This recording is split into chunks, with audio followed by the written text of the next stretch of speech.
Oui, donc pour moi, c'était une joie immense. Ça a été un parcours qui a été très long pour moi. Ça a été quelque chose qui a été mûri tout au long de ma vie, parce que j'ai 60 ans aujourd'hui. Et ça a été une bénédiction d'être baptisée. Je vais vous dire un petit peu pourquoi. Donc je m'appelle Sandrine, j'ai aujourd'hui 60 ans et je célèbre une nouvelle naissance.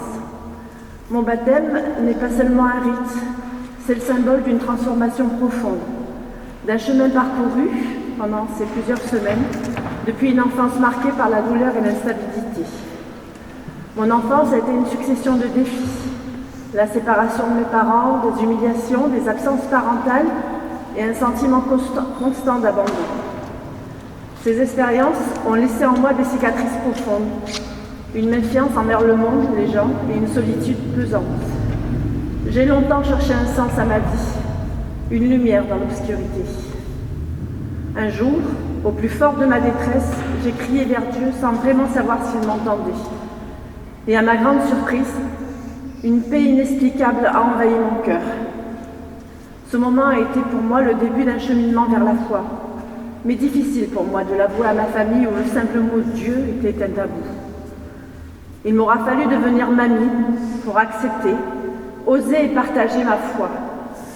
Je veux transmettre l'amour de Dieu à mes petits-enfants.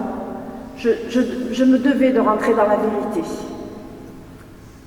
Aujourd'hui, en recevant le baptême, j'ai choisi de laisser derrière moi le poids du passé. J'ai compris que mes blessures ne définissent pas qui je suis, mais qu'elles peuvent devenir source de compassion et de force. Il me donne la force de pardonner à ceux qui m'ont blessée, pour enfin apaiser dans la sérénité, car je sais que Dieu m'aime.